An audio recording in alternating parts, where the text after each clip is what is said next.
फरवरी के मुतनाज़ा इंतखाबात को लेकर सियासी बहस व मुबाहिसा जारी हैं।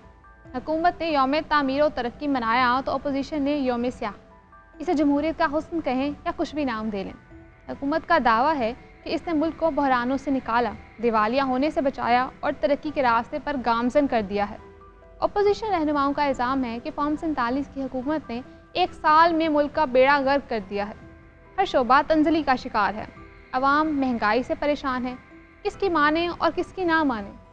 साबिक वज़ीर आज़म नवाज शरीफ, शहबाज शरीफ हुकूमत और पंजाब में मरीम नवाज की कारकर्दगी से खुश और मुतमईन हैं। वज़ीर आज़म शहबाज शरीफ कहते हैं कि इन्होंने हुकूमत संभाली तो मुल्क दाखिली तौर पर डिफ़ॉल्ट कर चुका था। इन्होंने सख्त मेहनत से इसे दिवालिया होने से बचाया। अपोजिशन की राय इसमें बिल्कुल मुख्तलिफ है। मुआशी दर्जा बंदी के इदारे फिंच ने पाकिस्तान के हवाले से अपनी रिपोर्ट में कहा कि पाकिस्तान की मुआशी सरगर्मियाँ मुस्तहकम और शरह सूद में कमी से बेहतर हो रही हैं। पाकिस्तान मुआशी इस्तेहकाम की बहाली पर पेशरफ्त कर रहा है। स्टेट बैंक का शरह सूद 12% करना महंगाई कम होने की दलील है। औसत महंगाई जून तक 24% थी, जो जनवरी में 2% से कुछ ज़ायद रही। दूसरी तरफ 2024 के इंतखाबात के हवाले से गैर सरकारी तंजीम पता ने जो रिपोर्ट जारी की है, इसके मुताबिक इलेक्शन में हेरा फेरी, जबर और धांधली के 64 नए ज़राए का इस्तेमाल किया गया। इंतखाबात से पहले और पोलिंग के दिन के ज़राए और वोटों में धांधली का मकसद मुस्बत नताइज हासिल करना था। अरबाब इख्तियार और मुमलिकत के सारे वसाइल अवाम की चोरी शुदा मैंडेट को बचाने में मसरूफ़ हैं।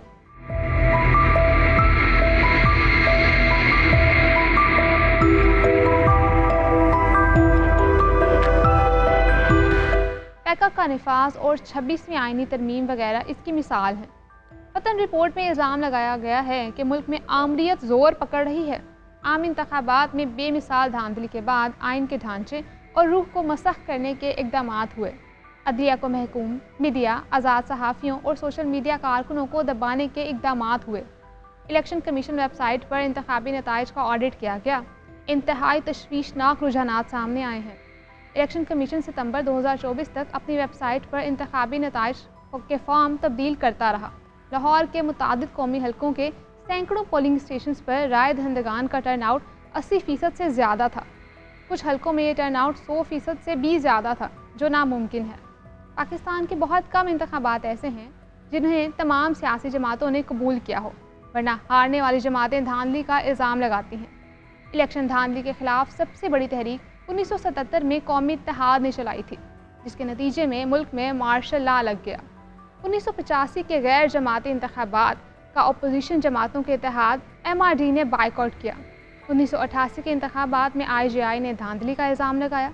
1990 के इंतखाबात के खिलाफ air marshal retired Asghar Khan ने इस्टेब्लिशमेंट के खिलाफ दरख्वास्त दायर कर दी कि इन्होंने धांधली की। असगर खान इस वक्त बेनज़ीर भुट्टो के इत्तेहादी थे। सुप्रीम कोर्ट ने इस केस का फैसला सुनाते हुए 1993 के इंतखाबात में पीपल्स पार्टी ने कामयाबी हासिल की और मुस्लिम लीग नून दूसरे नंबर पर रही। बेनज़ीर भुट्टो हुकूमत के खात्मे के बाद 1997 के इंतखाबात हुए तो पीपल्स पार्टी ने धांधली का इल्ज़ाम लगाया। बेनज़ीर भुट्टो ने इंतखाबात को इंजीनियर्ड करार दिया। इन इंतखाबात में मुस्लिम लीग नून ने कौमी असम्बली में 135 नशिस्तें, जबकि पीपल्स पार्टी ने सिर्फ 18 नशिस्तें हासिल की। 2002 के इंतखाबात भी मुतनाज़ा करार पाए। इन इंतखाबात में मुस्लिम लीग काफ ने 118 नशिस्तें हासिल करके सबको हैरान कर दिया। पीपल्स पार्टी को 81 और मुस्लिम लीग नून को सिर्फ 19 नशिस्तें मिली। मुस्लिम लीग नून ने धांधली का इल्ज़ाम लगाया। 2008 के इंतखाबात जो बेनज़ीर भुट्टो के कत्ल के बाद हुए, पीपल्स पार्टी ने कामयाबी हासिल की। इन इंतखाबात के नताइज को मशरूत तौर पर तमाम जमातों ने कबूल कर लिया। 2013 के इंतखाबात में मुस्लिम लीग नून ने कामयाबी हासिल की, लेकिन तहरीक इंसाफ ने इलेक्शन में धांधली का इल्ज़ाम लगाकर आज़ादी मार्च, जिसे सुनामी मार्च भी कहा जाता है, का ऐलान कर दिया। आज़ादी मार्च इस्लामाबाद में धरना 14 अगस्त 2014 से शुरू हुआ और 17 दिसंबर 2014 तक, यानी 4 माह से ज़ायद जारी रहा। 2018 के इलेक्शन में तहरीक इंसाफ ने कामयाबी हासिल की और बानी PTI वज़ीर आज़म बन गए। इन इंतखाबात पर भी अपोजिशन जमातों ने तहफ़्फ़ुज़ात का इजहार किया। धांधली के इल्ज़ामात लगाए गए। 8 फरवरी 2024 को होने वाले इंतखाबात 1977 की तरह सबसे मुतनाज़ा इंतखाबात करार दिए जा सकते हैं।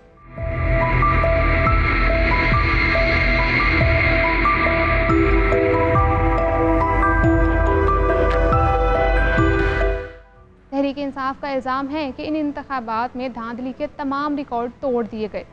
غیر سرکاری تنظیم پتن کی رپورٹ بھی آپ نے ملاحظہ فرمائی۔ اپوزیشن جماعتوں کی جانب سے ایک بار پھر عام انتخابات کا مطالبہ کیا جا رہا ہے۔ پاکستان کی انتخابی تاریخ کا جائزہ لیں تو ہارنے والی جماعتوں نے کبھی الیکشن نتائج کو قبول نہیں کیا۔ عام انتخابات میں اسٹیبلشمنٹ کا کردار بھی رہا جسے نظر انداز نہیں کیا جا سکتا۔ انتخابات میں وہی جماعت کامیابی حاصل کرتی ہے جسے اسٹیبلشمنٹ کی حمایت حاصل ہوتی ہے، عوامی رائے چاہے کچھ بھی ہو۔